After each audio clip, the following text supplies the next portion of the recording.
Yogaraj cinemas ಹಾಗೇನೆ pearl cine creations ಈ ಒಂದು ದೊಡ್ಡ ಬ್ಯಾನರ್ ಅಲ್ಲಿ ಈ ತರದ ಸಿನಿಮಾ ನಿಜವಾಗ್ಲೂ ವೆರಿ ಪ್ರಾಮಿಸಿಂಗ್ ಪೋಸ್ಟರ್ಸ್ ಆಗಿರ್ಬೋದು. ಈಗ ಹಾಡು ಈಗ ತಾನೇ ಕೇಳಿದ್ವಿ, ತುಂಬಾ ಕ್ಯಾಚಿ ಆಗಿದೆ ಸರ್. ಏನ್ ಹೇಳಕ್ ಇಷ್ಟಪಡ್ತೀರಾ ಸಿನಿಮಾ ತಂಡದ ಬಗ್ಗೆ? ಇದೆಲ್ಲ ಶುರು ಆಗಿದ್ದು ನನ್ನ ಮತ್ತೆ ಮನೋ ದೋಸ್ತಿಗೆ. ನಾನು ಜಿ ವಾಹಿನಿಯ ಶೋನಲ್ಲಿ ಇವನ ನಟನೆನ ನೋಡಿದ್ದೆ.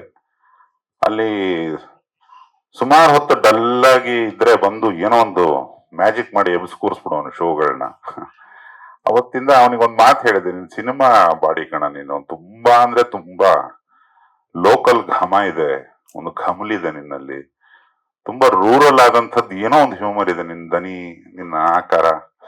ಅವಾಗೊಂದು ನನ್ಗಿಂತ ಜಾಸ್ತಿ ಇತ್ತು ನೀವು ಹೊಟ್ಟೆ ತೆಗೆದ ಒಂದು 5-6 ತಿಂಗಳು ತೆಗೆದು ಇನ್ನೊಬ್ಬ ಸಹೃದಯನ್ನ ಪರಿಚಯ ಮಾಡಿಸ್ತಾ, ಅದು ಸಂತೋಷ್ ದಂಪತಿಗಳು ವಿದ್ಯಾ ಅವರು.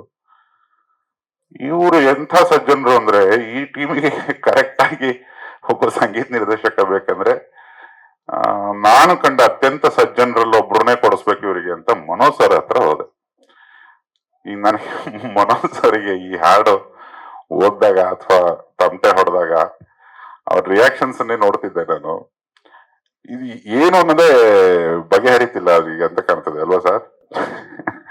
ಬಟ್ ಸರ್ ಯಾವಾಗ್ಲೂ ಏನಾದ್ರು ಬರ್ದಾಗ, ಫಾರ್ ಎಕ್ಸಾಂಪಲ್ ಈ ಸಾಂಗ್ ನೀವು ಸುಮ್ನೆ ಕರಿಯೋಕೆ -1 ಹಾಕೊಂಡು ಪಿಯಾನೋ ನುಡ್ಸಿದ್ರೆ ಅದೇನೋ ಒಂಥರ ಕೇಳುತ್ತೆ, ಏನೋ ಒಂಥರ ಫೋಕ್ ಮಾಸ್ ಸಾಂಗ್ ಆ ತರ ಅನ್ಸ್ಬೋದು.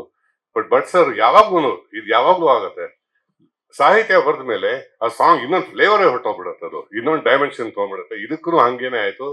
ಅಂಡ್ ನಿಜವಾಗ್ಲೂ ಈ ಸಾಂಗ್ ನೀವು ಇದನ್ನ ಕೇಳಿದ್ರೆ ಅಂಡ್ ಫಿಲ್ಮ್ ಅಲ್ಲಿ ನೋಡಿದ್ರೆ, ನಾ ಇನ್ನೂ ನೋಡಿಲ್ಲ ಬಟ್ ನಂಗೆ ಗೊತ್ತು ಲಿರಿಕಲ್ ವಿಡಿಯೋ ಇಂದ, ಇದು ಆಕ್ಚುಲಿ ಒಂದು ಎಂಜಾಯ್ಮೆಂಟ್ ಸಾಂಗ್ ತರ ಹೇಳ್ಬೋದು. ಬಟ್ ಇದು ತುಂಬಾ ಫೀಲಿಂಗ್ ಸಾಂಗ್, ಕರೆಕ್ಟ್, ತುಂಬಾ ಫೀಲಿಂಗ್ ಸಾಂಗು.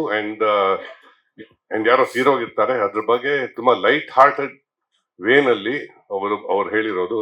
ಸೊ ಹೇಳ್ದಾಗ ಇವರು ನನಗೆ ಗೊತ್ತಿತ್ತು ಇದು ಏನೋ different, something different in this song lyrics. So ಅದ್ ಹೆಂಗೋ ಮಾಡಿದ್ವಿ, ಏನಾಗುತ್ತೋ ನೋಡೋಣ. ಇದ್ರ ಜೊತೆಗೆ ಇನ್ನೊಂದು ಮಸಾಲೆ ರುಬ್ಬಿದ್ದಾರೆ ಮನೋಜ್ ಅವರು. ಅದು ಇನ್ನೊಂದು ವಾರ 10 ಅಥವಾ ಇನ್ನೊಂದು 15 ಡೇಸ್ ಅಲ್ಲಿ ಬರಬಹುದು. ನಾನು ಮನೋಮೂರ್ತಿ ಅವರನ್ನ ಈ ಟೋಟಲ್ ಅವರ ಮ್ಯೂಸಿಕಲ್ ಜರ್ನಿನ ಹತ್ತಿರದಿಂದ ನೋಡಿದವನು. ನಾವೆಲ್ಲ ಒಟ್ಟಿಗೆ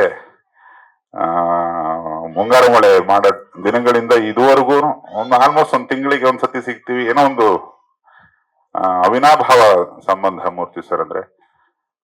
ನಾನು ಫಸ್ಟ್ ನಿಮಗೆ ವಿಶ್ ಮಾಡ್ತೀನಿ ಸರ್, ನಮ್ಗೆಲ್ಲರಿಗೂ ಒಂದು ಹೊಸ ಹಾಡು ಕೊಟ್ಟಿದ್ದಕ್ಕೆ ಥ್ಯಾಂಕ್ ಯು ಸೋ ಮಚ್. ನಿಮ್ಮೆಲ್ಲರಿಗೂ ಥ್ಯಾಂಕ್ ಯು ನಿಮ್ ಸಪೋರ್ಟ್ಗೆ. ಅಲ್ಲಿಂದ ಇನ್ನೊಬ್ರು ಸಜ್ಜನರನ್ನ ತುಂಬಾ ಹುಡುಕಾಡಿ ಮಾಡಿ ಮನು ಹಿಡ್ಕೊಂಬಂದ ರಾಮಣ್ಣ, ಅವರಿಗೂ ನಾನು ಧನ್ಯವಾದ ಹೇಳಕ್ಕೆ ಇಷ್ಟಪಡ್ತೇನೆ. ಯಾಕಂದ್ರೆ ಈಗ ಇಡೀ ಟೀಮ್ ಅಲ್ಲಿ ನಾನು ಒಬ್ಬನೇ ಪೊರ್ಕಿ ಅಂತ ಕಾಣುತ್ತೆ. ಇಬ್ರ ಸಾಧ್ಯನೇ ಇಲ್ಲ ಸರ್. ನೀವು ಇವ್ರನ್ನ ನೋಡಿದ್ರೆ ಯಾರಾದ್ರೂ ಪೊರ್ಕಿ ಎತ್ತೀರಾ ಸರ್? ಕೈ ಎತ್ತಿ ಯಾರ ನೋಡೋಣ? ಸಾಧ್ಯವೇ ಇಲ್ಲ. ನನ್ನ ನೋಡಿದ್ರೆ ಎಲ್ಲ ಕೈ ಎತ್ತು ಬಿಟ್ರು, ಮುಸತಿ ಹಿಂಗ್ ಅಂದ್ಬಿಟ್ಟು ನೋಡ್ರಿ ನೋಡಿ. ಲೇಟೆಸ್ಟ್ ಹಾಗೂ ಇಂಟ್ರೆಸ್ಟಿಂಗ್ ಸುದ್ದಿಗಳಿಗಾಗಿ ಬಾಸ್ ಟಿವಿ ಕನ್ನಡ ಚಾನೆಲ್ನ ಸಬ್ಸ್ಕ್ರೈಬ್ ಮಾಡಿ, ಹಾಗೆಯೇ ಬೆಲ್ ಐಕಾನ್ ಪ್ರೆಸ್ ಮಾಡಿ. ಇದರ ಜೊತೆಗೆ ಫೇಸ್ಬುಕ್, ಇನ್ಸ್ಟಾಗ್ರಾಮ್, ಎಕ್ಸ್ ನಲ್ಲೂ ಮಿಸ್ ಮಾಡದೆ ಫಾಲೋ ಮಾಡಿ.